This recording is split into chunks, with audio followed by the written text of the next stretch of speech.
If it's Wednesday, the Harris-Walz campaign is on the road again, busting through battleground Georgia, reaching out to rural voters as the campaign looks to chart a path to the White House through the South. Plus, Trump running mate J.D. Vance says Vice President Harris, quote, can go to hell over the Biden administration's handling of the Afghanistan withdrawal. And Israeli forces launch one of the largest military operations in the occupied West Bank in years, raising tensions in a region already rocked by the war in nearby Gaza.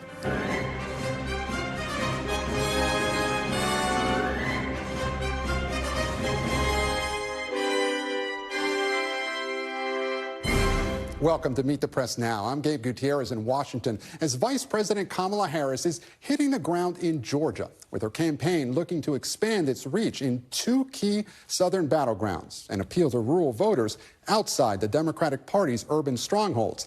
Moments ago, VP Harris landed in Savannah, Georgia, as she and her running mate, Governor Tim Walz, prepare for a two-day bus tour through the southeastern part of the state and their first sit-down interview since becoming the Democratic nominees. The bus tour, part of an effort to reach more rural and redder parts of the crucial swing state, as Democrats hope to limit losses in those areas this November, while also mobilizing supporters in counties around Atlanta, which were key to Biden winning Georgia in 2020. But as one voter in Savannah made clear to us today, the Harris campaign can't afford to take any voter in the state for granted. We always vote Democratic here, so you have to keep this stronghold. And if you don't come here, you could lose some votes. We're half and half. We'll do, like, even me. Sometimes I'll vote Republican, mattering on what I want as far as like elected officials here. Do you think it's going to be close across Georgia? I think it is, but I do believe we'll be purple. I don't think we'll be blue, but I do think we'll be purple. I think she's going to win Georgia. I do. I believe it. Just 12,000 votes tipped the state to Biden and Harris in 2020, highlighting the risk and reward for the Harris-Walz campaign with less than 70 days until the election. And while the Trump campaign is stumping today in arguably the most important battleground, Pennsylvania. Before heading down to Georgia, Harris's running mate Tim Walz also highlighting the campaign's efforts to boost its appeal to blue-collar workers as he addressed a firefighters union at this year's convention. We know exactly who built this country. It's people like the folks in this room. It was you who built the middle class. And we know that when unions are strong, America's strong. As a union member, our union halls are the purest form of democracy. The opportunity to speak your mind, elect leadership, speak what you want on your platform, and then go advocate for it. That's how democracy is supposed to work. It comes as the Harris campaign has closed the gap in some polls in North Carolina, as state Democrats haven't won since 2008. But Trump only won by just a percentage point in 2020. And our friends at the Cook Political Report are now moving the Tar Heel state from lean Republican to toss-up, along with moving Minnesota and New Hampshire to likely Democratic. And so, joining me now from Savannah is NBC's Mike Memoli. Steve Kornacki is at the big board for more on Vice President Harris's path in Georgia and North Carolina. And with me here on set is NBC's chief political analyst, Chuck Todd. Thank you all so much for joining me. I want to start with you, Mike, in Savannah. Last time Harris was in Georgia, she was in Atlanta. Well, today she's in the southeastern part of the state. So take us through the campaign's goals with this bus tour and about turning out voters.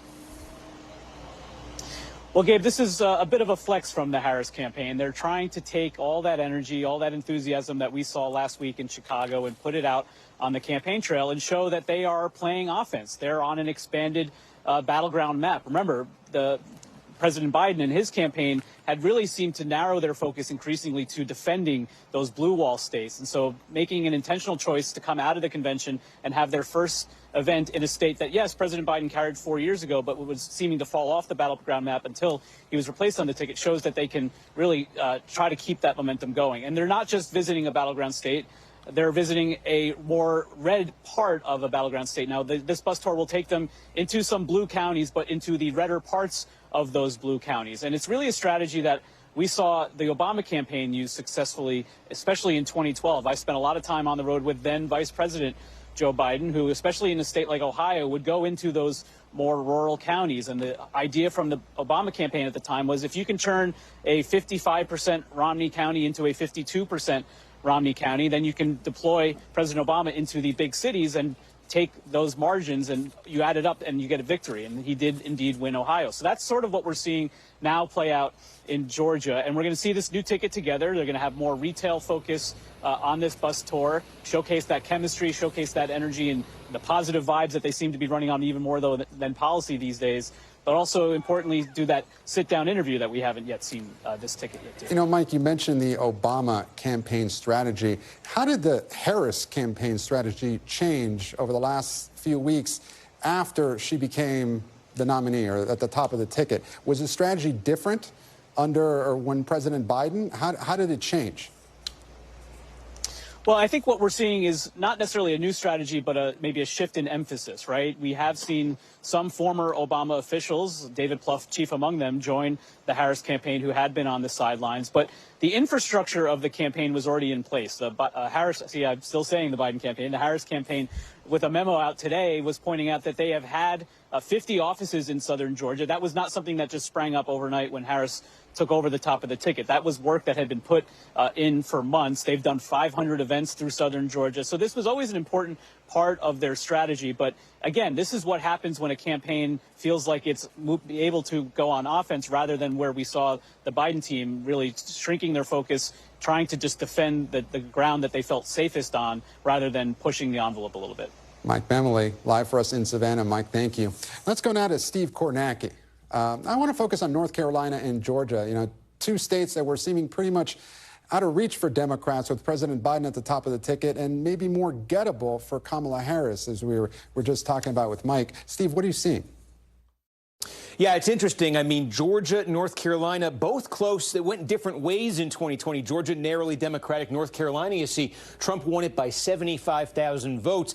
Of all the states that Trump won in 2020, just in terms of the margin, the percentage here, this was the closest he came to losing of any that he won. And so the roadmap for Democrats in Georgia, North Carolina, there's a lot of demographic similarities between the two. Let's look at North Carolina here. And again, you see the margin in 2020, 75,000 votes. And first thing you notice is that was a shift from 2016. In 2016, the margin for Donald Trump here was about 175,000 votes, more than 3 points. You see that came way down in 2020. Now, what Democrats see when they think there's opportunity here in North Carolina is they see it's kind of blue islands in the state. You know, cities, metropolitan areas, and more specifically when we say metro areas, suburbs, densely populated, high concentration of college degrees. We talk about those voters becoming more and more Democratic.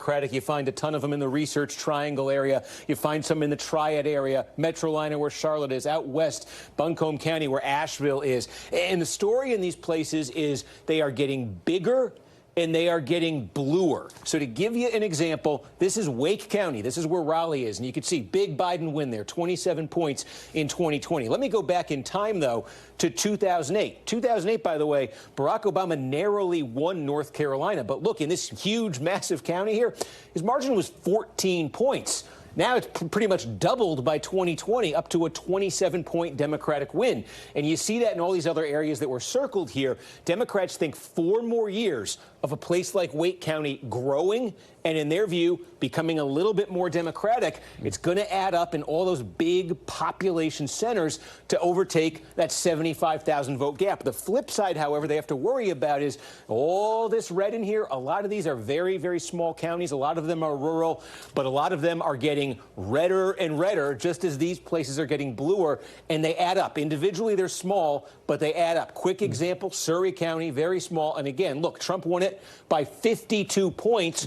Run back the clock here to 2008, still Republican, but McCain only won this county by 28. It's gone from 28-point Republican to 52. Wow. That's been the Trump effect in those red rural counties. And so it's basically which one's going to give? Democrats growing in the metro areas or Republicans, that Trump surge in the red area? That's the tension in Carolina, and it adds up to a very close race. Yeah, Steve, it should be so interesting to see if Harris can cut into those margins. Now, I'd like you to widen out, you know, big picture. How important are Georgia and North Carolina to Harris's potential path to the White House overall? Yeah, let's take a look. Call up our friendly Road to 270 map. And again, I think the significance of Carolina, it's twofold here. It basically, for the Democrats, it's the only one of these battleground states. You see all the others in gray here. This is the only one that Donald Trump won in 2016. All of the others, 2020, all of the others went for Joe Biden. So Democrats are playing offense here. If they win North Carolina, those are electoral votes they didn't already have. They're trying to protect electoral votes in every other state. And that means that North Carolina could offset for them potentially losses elsewhere. So a perfect example would just be Georgia. What if, playing the what if game here, what if Trump got Georgia? That would be a flip. And you can see here that adds 16 electoral votes to his column. It went from 219 to 235. But then if Democrats were able to squeak it out in North Carolina, that's a gain for Kamala Harris right there. And it's also 16 electoral votes. So the Democrats in this scenario would lose 16 to Trump in Georgia, but then they'd get the 16 right back in North Carolina. Or, you know, is there a scenario where Democrats get both of them? And then we're talking about losing, let's say they were to lose Michigan. But again, a Michigan loss, that is 15 electoral votes, and it's 16 in North Carolina. So if you lose Michigan, and Democrats, and you win North Carolina, between those two, you've actually gained an electoral vote. So it really opens up. If Democrats could ever win North Carolina, it opens up a lot more possible pathways here simply because it could offset losses. It gives them more of a pad to lose states. Steve Kornacki, thank you so much for walking us through the numbers. Steve Kornacki at the big board. Thank you so much. And I want to turn now to our chief political analyst, Chuck Todd, who's here with me on set. Chuck, what we were just talking about with Mike and Steve, this trip to Georgia by the Harris campaign, Democratic success, usually in Atlanta and the surrounding suburbs. Is this push for other parts of Georgia? Is it going to work? I'm a believer more in North Carolina for them than I am in Georgia right now. And I think, look, I think the biggest factor about Georgia this cycle versus 2020 and actually 2022 in the midterms is Raphael Warnock. He's not on the ballot this time. He was on the ballot in 2020, and of course he was on the ballot again in 2022 because he was, it was a special Senate election, the way that worked. And his ability to drive turnout, his popularity in the state, his popularity with African-American voters sort of turned it out in numbers that I think, and this year you have North Carolina having a governor's race that is, the national parties want to pour a bunch of money in. There's a controversial Republican figure who has a lot of sort of quotes in his past that have really, you know, it's not quite what we saw in Pennsylvania with that Mastriano Republican nominee, but it is sort of in that neighborhood. I just think there's a lot more intangibles that favor. In fact, if I were scheduling bus trip time, 2 days, I'd be spending 2 days in North Carolina. I'm not sure I'd be spending 2 days in Georgia. Well, the Biden campaign was very excited about North Carolina. At the time, that didn't look like it was going to happen, but now it's better. But it's for all the reasons. There's such a concentration in Georgia. Basically, it's Atlanta or bust. Yes, you can sort of sand off the margins in some of these other counties. North Carolina has a lot more growth opportunities for the Democrats. Switching quickly to another topic, Kamala Harris is taping her first sit-down interview. It's set to air tomorrow. And I know in your latest column, you write, quote, her campaign has now raised the stakes for her first 1 or 2 sit-down interviews. More words and phrases will get scrutinized simply because the campaign and the candidate are behaving as if doing these interviews is about as interesting to them as a visit to the dentist's office. So is she making a mistake by putting her eggs in this one interview? Well, I just think yes. I think the easiest way to diffuse this is to go everywhere. You know, doing local interviews, doing a podcast here, she can go to friendly places, she can go to unfriendly places. The idea when you sort of try to be, laser focused like this, I mean, we're all we're going to gravitate to the big event. If there are 6 interviews, we're all overwhelmed with, not one thing, everything gets diluted. So I really think it only sort of reinforces this negative stereotype that she had coming into this race, which is, you know what, she hand wrings too much, she's a little, shakes too long, and there's a fine line between being deliberative and being paralyzed by a decision. And the way they've handled this media stuff, I get it. It is not as important as we think it is. But the way they've handled it, I think, is a bit, it's been a mistake. Can you think of a time in recent memory that a presidential candidate went 38, 39 days without giving a press conference or sit-down interview? I'm sure there has been one, but it is, in this day and age, it's hard. And I go back to why, there's this allergy to ever doing something that Donald Trump did. But the Donald Trump of 2016, not this guy. This version, he hides from mainstream media quite a bit. But the 2016 version was, he did interviews all over the place. Left, right, and center, friendly interviews, adversarial interviews. He'd do 3 or 4 in a day. In some ways, he preferred that than actually campaigning on the trail. But what he successfully did is he never made one interview matter.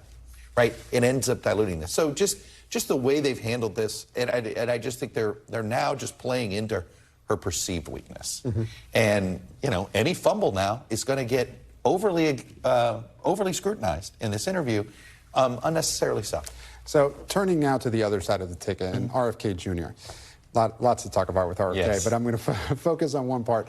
He lent his support to Donald Trump earlier this month, but he's still going to be on the ballot in several states, including key battleground states. So did Trump get everything he could have from this deal? Because now he's going to have to deal with at least the name of RFK Jr. in some key states like Michigan. I think what he could have gotten out of this 4 months ago, he didn't get now. Meaning 4 months ago, Kennedy still had a following that had a little bit of folks on the left, center, and right. He was sort of serving as none of the above. He was anti-establishment. I think now cutting the deal, look, not getting him off the ballot's a big problem. You know, there was no doubt. They saw the numbers that we were seeing, which was, hey, look at this. Kennedy pulls more from Trump now than he does from Harris. When Biden was on the ticket, it was sort of an equal, he was pulling about equally. The minute Biden got off the ticket, you saw the disaffected Democrats came back to the Democratic ticket. So it was important that they get him out of this race. That was successful. It is important that they got him off the ballot in Arizona, for instance. But him sitting there in Wisconsin, I think any vote now for Kennedy is likely a vote that takes away more from Trump than it. Look, Kamala Harris still has to deal with Cornel West, who I think takes from her. Jill Stein takes from her. Kennedy takes from him, and anywhere he's on the ballot is harmful to Trump. Our chief political analyst, Chuck Todd, here with me. Thanks so much for stopping by. You got it, buddy. And coming up, J.D. Vance lashes out at Vice President Harris as reporters press him for details about an incident during Donald Trump's visit to Arlington Cemetery, saying she can, quote, go to hell over the administration's withdrawal from Afghanistan. Plus, the FBI reveals new details about its investigation into the man who tried to assassinate former President Trump last month. Don't go anywhere. You're watching Meet the Press Now.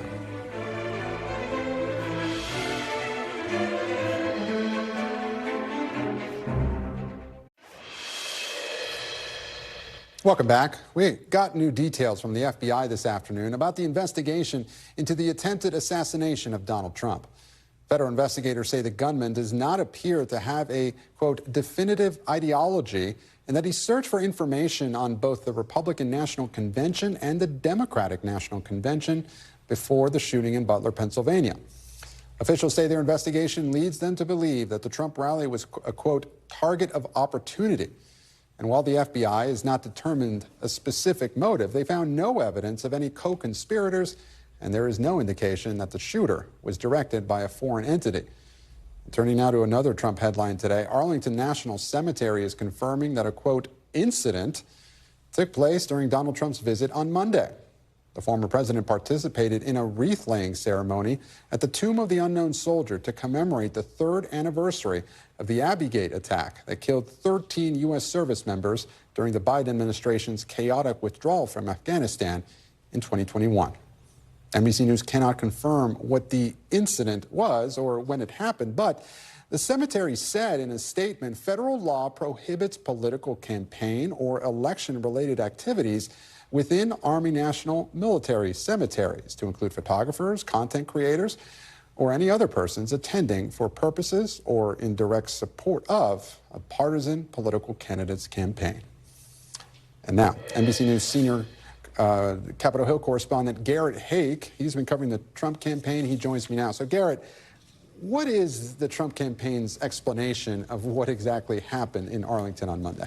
Gabe, here's what this is all about and why it actually matters. I think what happened here was some kind of scuffle between a campaign photographer and staff for the cemetery over whether or not they could shoot photos or video, it's not entirely clear which, in Section 60. This is where the most recent of America's war dead are buried and where Donald Trump was invited to join and, according to the families, to shoot content, essentially to shoot photos with them on the anniversary of the Abbey Gate bombing. The Trump campaign told me in a statement they think this is basically some faceless bureaucrat, was the way they described it, complaining about, Trump's solemn ceremony, and that they wanted this access and that they got it from the families.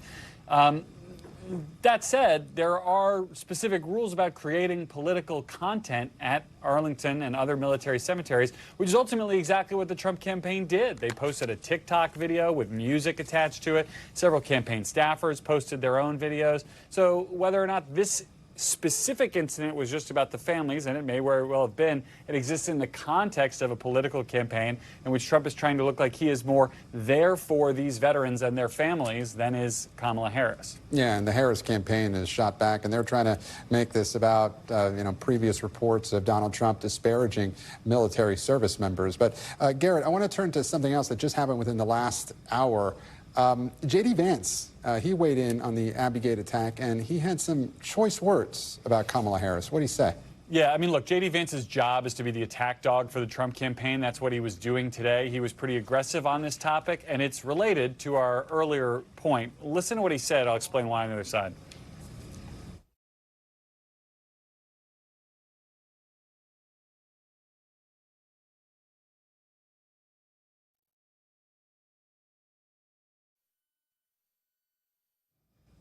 All right, Garrett. Looks like we're having some trouble playing that video, but it's what I talked about in the open to this show. That J.D. Vance was saying that she can, quote, go to hell. Talk to us about the context of that. What was the question? How do you respond to that? Well, the question was about this appearance at Arlington, and Vance's response was essentially getting into the high dudgeon here about the idea that Harris, who as vice president was involved in the Afghanistan strategy, didn't fire anyone, didn't, take some big step to punish anybody who might have been involved in the Afghanistan response, and if she's so upset about this, she can go to hell. That was the conclusion of the quote.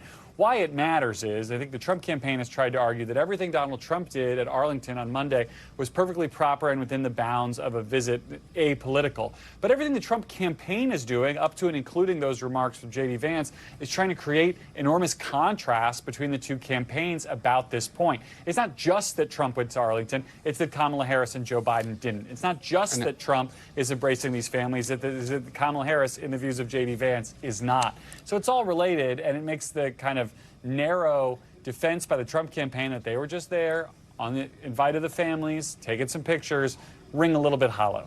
And Garrett, just for our viewers here, because we didn't get to play it, I think the context is important, exactly how he said it. Let's play that video really quickly. Great. 3 years ago, 13 brave, innocent Americans died, and they died because Kamala Harris refused to do her job. Kamala Harris is disgraceful. We're going to talk about a story out of those 13 brave, innocent Americans who lost their lives. It's that Kamala Harris is so asleep at the wheel that she won't even do an investigation into what happened, and she wants to yell at Donald Trump because he showed up. She can go to hell. And Garrett, have we heard any reaction so far from the Harris campaign? I know that just happened. No, forgive me, Gabe. If we have, I've not seen it. Look, the Harris campaign, it wants to fight this issue on a pretty narrow ground here, right? It's to the point you made about the idea of how Donald Trump disrespects service members in their view or uses them as props. I don't think they necessarily want to be battling on the finer points of the Afghanistan withdrawal. So I'll be curious to see how they respond to this if and when they do. Garrett Hake, our correspondent covering the Trump campaign. We really appreciate your time, Garrett. And turning now to the latest in a story that broke while we were on the air yesterday. Former President Trump is facing a renewed legal battle after Special Counsel Jack Smith filed a superseding indictment over Trump's alleged efforts to overturn the 2020 election. The more narrow indictment removes references to anything that might be considered official acts, including conversations with Justice Department officials and conversations with advisors in the Oval Office. It comes after the Supreme Court ruled last month that presidents have broad immunity for official acts. Trump has already pleaded not guilty to all of the charges, and on social media, he accused the special counsel of trying to resurrect what he called a dead witch hunt. Meanwhile, newly released video shot by Nancy Pelosi's daughter shows never-before-seen comments made by then-Speaker Pelosi about Trump in the hours after the January 6th attack. We take an oath to protect our country from all enemies, foreign and domestic. There is a domestic enemy in the White House. And let's not mince words about this. And I'm joined now by Chuck Rosenberg, former U.S. attorney, former senior FBI official, and now an NBC News legal analyst. Chuck, it's always good to talk to you. So why do you think Jack Smith pressed forward with his superseding indictment instead of waiting for Judge Chutkan to rule on each charge of the original indictment? Yeah, it's a great question, Gabe. I think there are two reasons, and they're connected. First, the Supreme Court was clear, as you mentioned in your open, that certain official acts are just off limits for prosecutors. You can't charge a president with an official act. You can't adduce evidence of an official act. And so the Smith team knew that stuff had to go. Either they made it go away, as they did with a superseding indictment, or Judge Chutkan, the district court judge presiding over this case in federal court, would have made it go away. So that's connected to the second reason. The superseding indictment wholly replaces the first.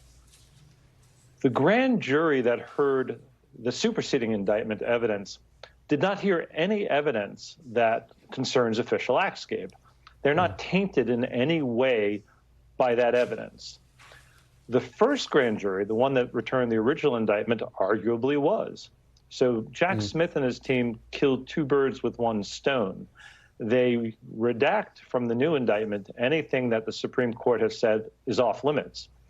And they presented the second indictment, the superseding indictment, to a grand jury wholly untainted by any evidence that the Supreme Court said was improper. So it was actually a very smart way to handle this. Yeah, so Chuck, you mentioned that Jack Smith's team may have killed two birds with one stone, but is there any inherent risk to the special counsel's strategy here? Well, the risk to the strategy has been the risk all along, right? That, trying cases is hard. Convincing a jury by proof beyond a reasonable doubt is hard. Finding a jury that will convict unanimously is hard. And they still have to contend with a whole flurry of motions that the Trump team will undoubtedly bring in district court, including challenging the superseding indictment. So is there risk? There's always risk. But I think to the extent they could, the Smith team has mitigated it, Gabe. And Chuck, if we were to take November's election out of the picture here, out of the equation at least, what's the timeline for any potential election interference trial? It's a long timeline, months and months and months. There's a whole bunch of battles yet to be fought in district court about this indictment. So if you're asking whether this can be tried before the election, the answer is absolutely not.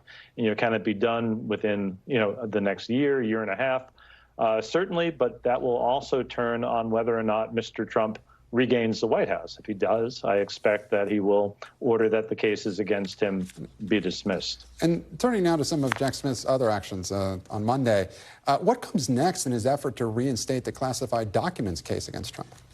Yeah, great question, Gabe. So different case, also in federal court, in this instance in the Southern District of Florida, where Judge Eileen Cannon dismissed the case really on sort of procedural grounds, accepting an argument from the Trump team that Smith was improperly appointed as a special prosecutor. I think she's wrong as a matter of law. I imagine the 11th Circuit, the federal court of appeals that oversees cases, including out of the Southern District of Florida, will likely reverse her. If they do, then that case will be reinstated as well. Of course, the problem for the Smith team, the ongoing problem, is that the case will be back before Judge Cannon, who has been relatively hostile to the government and its theory of the case in her courtroom. And do you expect that the Supreme Court's decision last month that we were talking about on official acts, will that play into Donald Trump's defense in this case if it is reinstated? By this case, you mean the one in Florida, Gabe? Yes. Yeah, I mean, I think he'll try.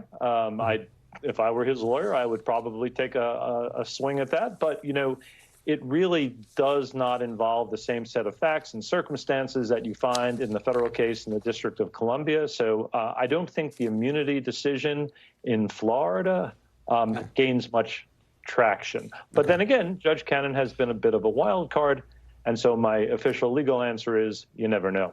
And Chuck, before I let you go really quickly, because I know you have a crystal ball, of course, in your home, and I know you love looking into it. If you had to guess at this point, as of today, which federal case against Donald Trump do you think will head to trial first? Well, my sense of it, Gabe, is that Judge Chutkan is just a much better judge. And by that I mean in managing her docket, making decisions, making good decisions, and keeping the case moving. Look, judges like airline pilots and dentists and plumbers, come in all shapes and sizes. Some are good at their job, some are not good at their job. I would always like a good judge. Even if she rules against me, at least she rules. And Judge Chutkan has proved to be able to manage her docket. So not really a crystal ball per se, Gabe, but a sense that the case that will move most quickly is the case with the best judge. Chuck Rosenberg, thank you so much for your time. We always appreciate your expertise. And up next, the Harris campaign hits the trail and hits Trump and Project 2025. The panel's next. You're watching Meet the Press Now.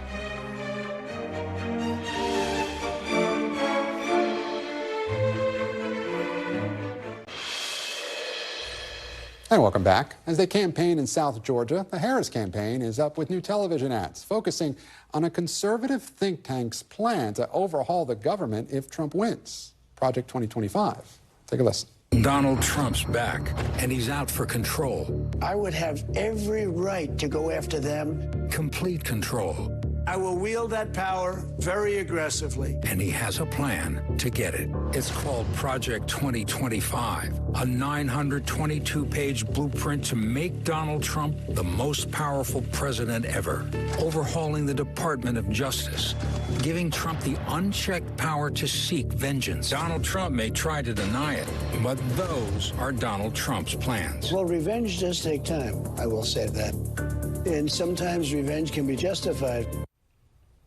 And joining me now on set is Kayla Gardner, White House correspondent for Bloomberg News, Chuck Rocha, co-host of the Latino Vote podcast and founder of Nuestro PAC, and Jim Garrity, senior political correspondent for National Review and a Washington Post contributing columnist. Thank you all so much for joining me here on the panel. So, Kayla, I want to start with you. Talking about Project 2025. Look, Donald Trump has disavowed this. He says he has anyway. His campaign claims that he's disavowed it. But we've been hearing about this not just from Kamala Harris, but from President Biden's, back when it was his campaign, now for the last couple of months. Is this working? Is this line of attack working to try and get people turned off by Donald Trump's alleged, policies here? I do think if the goal is to build awareness about what Project 2025 is, it is working. Mm-hmm. The majority of Americans now know what Project 2025 is, and that is a really big, remarkable feat for the Heritage Foundation because think tanks put out these policy agendas all the time. Mm-hmm. They're not usually in the public consciousness, and that is in large part because of Democrats' efforts to raise awareness about this project. As you mentioned, Trump is trying to distance himself from some of those projects. But if Democrats can at least sow doubt that some of the things that Trump says about his ties to the project are wrong, potentially that could be helpful for them. It could be effective, particularly when you talk about things like restricting access to a medication abortion, abolishing the education department. These are things that are broadly unpopular with the American public. Jim, what do you make of this? Sure. Again, the Trump campaign, they insist, the Project 2025, there's nothing to it. It's, that people keep saying that it's tied to me. It's not. Yeah, first of all, to quote my friend Ramesh Kunuru, the genie gave the Heritage Foundation one wish, and they said, we want to have a huge impact on the 2024 election, and that's coming to pass. What makes that work is the audio and video of Trump. And all of the revenge takes a long time, the sheer enthusiasm he has. Even if you never crack a book of looking at Project 2025, even if you get into the details, it just seems like and sounds like a guy who can't wait to get into office and use the power of the executive branch to go after anybody who's ever pissed him off. Mm-hmm. And he's got a ton of enemies, and he's got a bunch of people who he feels have been unfair to him. And he's going to use all the government power he can to go after him. Chuck, is this a better message than, perhaps talking about the economy and, talking about other issues, to focus on Project 2025 and really hammer that into the psyche of American people? When you were talking about it, I started thinking about the first time I heard about the project. It wasn't because I was doing some deep dive in some policy book or looking up the Heritage Foundation. It's not what Chuck Rocha does. But what I do is I do focus groups and I do polling. And I'm still a working practitioner in campaigns. And when it started coming up in focus groups, I said, Project 2025, I had to do my own research, and it's just become more prevalent. When you ask a voter today, what do you want to see from Donald Trump or from Kamala Harris? It's like, tell me, Democrat or Republican, what you're going to do to make my life better. Or, in this instance, what are you going to do to make my life worse? It worries voters when they say, oh, what's it mean you're going to take away the Department of Education? Or what's it mean I don't have a choice? These are where you're drawing a contrast with a super slim group of voters who will decide the election on determining who's going to be with me and who's going to be against me. And Chuck, I want to turn to something that we just were talking about in the previous couple segments with my colleague Garrett Hake. The new comments from Senator J.D. Vance saying that, quote, Kamala Harris can go to hell, in his words, when talking about the Afghanistan withdrawal. What do you make of that rhetoric, and how do you think that will be received? I've run a presidential campaign, you know that. I've been on the highest stages of writing these speeches, and the first thing you teach somebody is don't lose your cool. Keep in mind, I worked for Bernie Sanders, and it was his job to lose his cool. Don't lose your cool. This shows a frustration in a candidate. From just a practitioner, Democrat, Republican, Independent, don't lose your cool. You can quip and say some little cuss word that makes people go, ooh, but you could tell and see the frustration with him, and I think that's what was bubbling to the top. Do you think he was losing his cool, Jim, or do you think that this was planned? You know, you look back to what J.D. Vance has said in the past, it's actually kind of par for the course for him, but I think what's noticeable, so apparently in September 21st, J.D. Vance is going to appear with Tucker Carlson in Hershey, Pennsylvania. Tucker Carlson's job is to get attention. It's to be the most controversial, outrageous, provocative guy you possibly could be.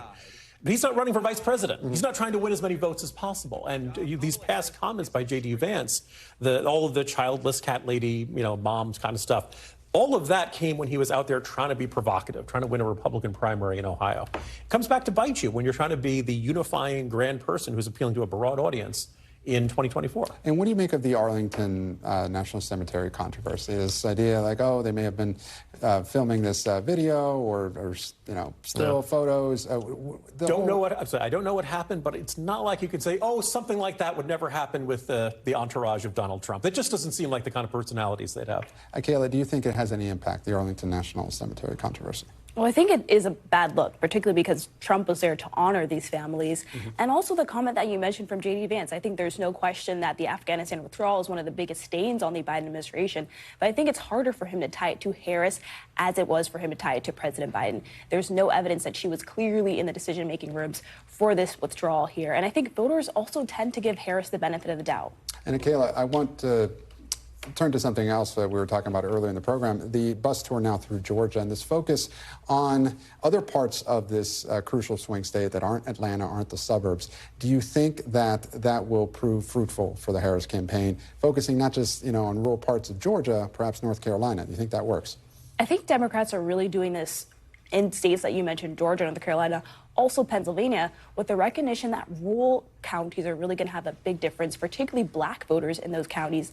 They found that a lot of these people do not get ads really easily. They maybe not have access to the same television markets as some of these metropolitan areas, but their goal is basically to lose less in those counties. They just want to, it's the difference between 80-20 versus 60-40, as Harris's battleground states director put it to us. What do you expect to hear most from this sit-down interview that Harris and Walz are finally going to do air tomorrow?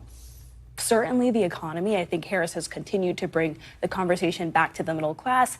And I think that's exactly what we're going to see from both of these two together. They've been really highlighting their middle class upbringing. Of course, her in Oakland, California, and him in Nebraska. And I think that's what they're trying to do with showing both of these two people here who really appeal to different parts of the Democratic base. And Chuck, did the Harris campaign wait too long to do this interview? No. I think that we make a big deal about the interview. Folks are getting to make up their mind now. Ballots drop in 30 days. Should she do the interview? Yes, she should do it, and she should do other ones. Did they wait a week or two too late? Yeah, but again, in focus groups that I'm doing, they're not like, well, we're not going to vote because she didn't do the interview. They're saying, what are you going to do to make gas and groceries cheaper? That's true, but they also ask, do they ask what her policies are? A lot of them don't know who she are. That's your good point. Like, that's why I think maybe a week later. Learn through the interview. Exactly, for sure. So, Jim, what are the biggest questions you have for Kamala Harris and Tim Walz in this interview? One, price controls. What exactly are these things? There was this vague reference to it in the Raleigh speech, and then they kind of backtrack away from it. How would this work? Why do you neck this? I went back and I checked. In her first 11 speeches, she did not mention anything about Ukraine. Not a single word. Mm-hmm. The Economist went through and said for the same period up until last week, she made no reference to China in any form. Now, she mentioned it once in the convention speech, kind of a fleeting reference. There are a lot of blanks to be filled in there. And the question of Afghanistan, didn't she say she was the last person to talk to Biden before he made his decision? That's a question. Yes, she has said that before. And, you know, what comes next in terms of once this interview happens, by putting all your eggs in this basket? Are the stakes just incredibly high? What happens if she has a poor interview? How quickly, do they have to play cleanup for that?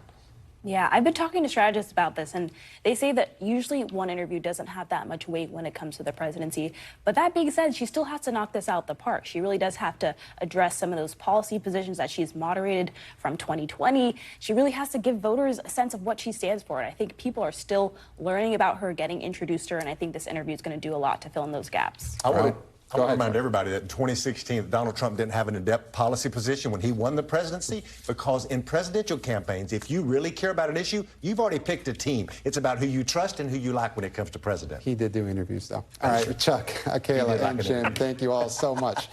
After the break, the Biden administration responds to Israel's sweeping military operation in the West Bank as it announces new sanctions targeting settler violence in the occupied territory. We're live in Israel. Next. You're watching Meet the Press now. Stay with us.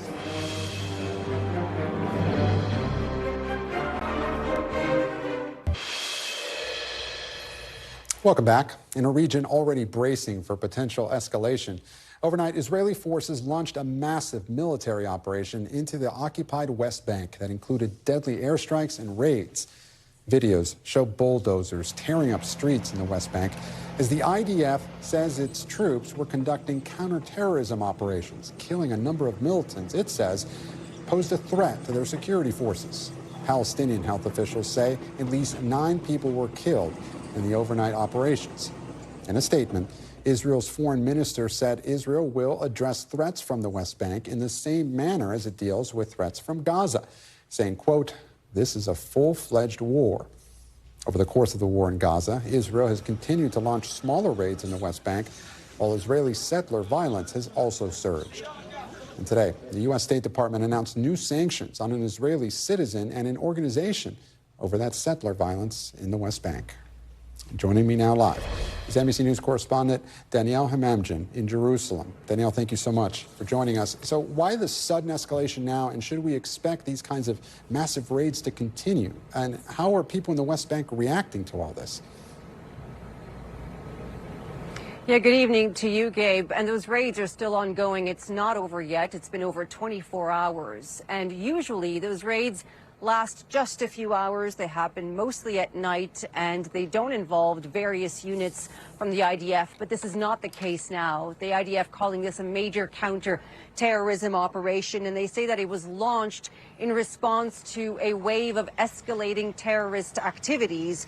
They say they cite the use of IEDs under roads, under infrastructure, and they say that they've identified efforts by Iran to smuggle in weapons and explosives into the occupied West Bank. The Israeli foreign minister saying today that Iran is working to set up a terrorist front against Israel in the West Bank, following the model of Gaza and Lebanon. We've just spoken to one local source on the ground in one of the camps that have been sealed off, and he says the IDF is now going home to home, detaining young men and bringing them to a site on the outskirts of the camp for interrogation. The camps, as I say, have been completely sealed off. It's really hard to get in, certainly not for journalists, but I can tell you, and all I can tell you really is from my time based there in the past, having spoken to members of Islamic Jihad, which is the dominant force in the Jenin refugee camp.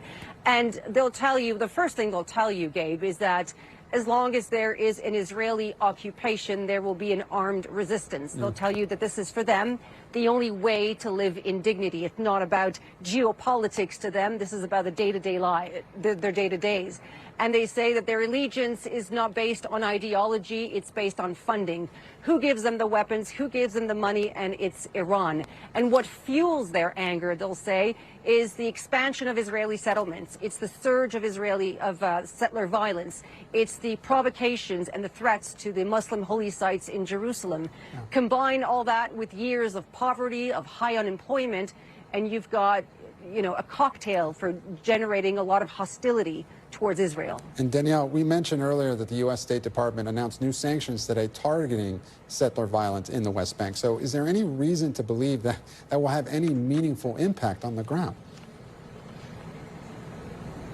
Well, I mean, Israel is not very pleased by these sanctions. They said that the issue is under intense discussion with the U.S. You mentioned two entities that were sanctioned. One is an NGO that's responsible for forcibly displacing 250 Palestinians, for fencing them off their village, preventing them from returning. The other individual who's been sanctioned is a security coordinator in one of the settlements, and he was responsible for leading an attack against a group of Palestinians and again, forcibly removing them from their village. You have to remember the context here. There are far-right ministers within Benjamin Netanyahu's government who are settlers themselves.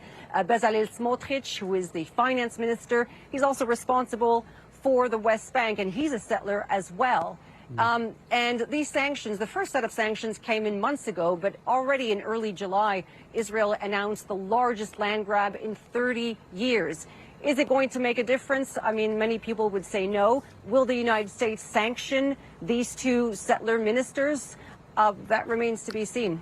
Danielle Hamamdjian, live for us in Jerusalem. Danielle, thank you so much. And still to come, what to know about a rare and deadly mosquito-borne virus that has communities in the Northeast on high alert. You're watching Meet the Press Now. Stay with us.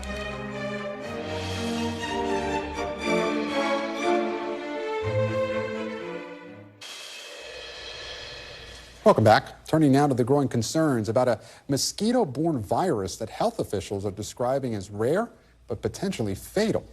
New Hampshire's health department announced yesterday one person has died from Eastern equine encephalitis, or Triple E. It's the first Triple E death reported in the U.S. this year, and cases of the virus have also been reported in Massachusetts, New Jersey, Vermont, and Wisconsin. While contracting the disease is rare, the CDC estimate about 30% of people infected die, and many people who survive the illness have long-term neurological problems. In response, states like Massachusetts have begun implementing precautionary measures, with some communities closing public parks and outdoor recreation facilities at dusk when mosquitoes are most active, and spraying pesticides in high-risk counties. Joining me now is Dr. Robbie Goldstein, Commissioner of Massachusetts Department of Public Health. Doctor, thank you so much for joining us. What do people really need to know about Triple E? First, thank you for having me this afternoon. As you said, Eastern equine encephalitis, or Triple E, it's a rare disease, but it is potentially fatal. It's a very serious disease for those who contract it. I think people should understand where their risk may be, which is in particular in many areas of the Northeast, in particular areas that are wooded or forested areas where these mosquitoes tend to grow and where Triple E tends to circulate certain times of the year. People, though, take very easy precautions to protect themselves, things like wearing mosquito repellent, wearing long clothes, avoiding going out when mosquitoes are present, to make sure that they're not at risk of contracting the disease. Doctor, why is the concern or the alarm over this virus more serious apparently this year compared to summers past? And what level of coordination has there been with officials from other states that are also seeing cases of Triple E in their communities? Triple E tends to take a cyclical approach. So we tend to see it every 3 or 4 years. And when we see it, there's an intense outbreak, usually that lasts 2 to 3 years, where we'll see a lot of activity. We'll see a number of human cases and, unfortunately, a number of human deaths. And then we'll go into a 2 to 3 year period of quiescence. We just came out of that period of quiescence. So for 2020 to 2024 in Massachusetts, we didn't really see any cases of Triple E, but we were already anticipating that 2024 might be the begin of a new outbreak of Triple E. And with that knowledge, we've been communicating with our colleagues across New England and really across the country.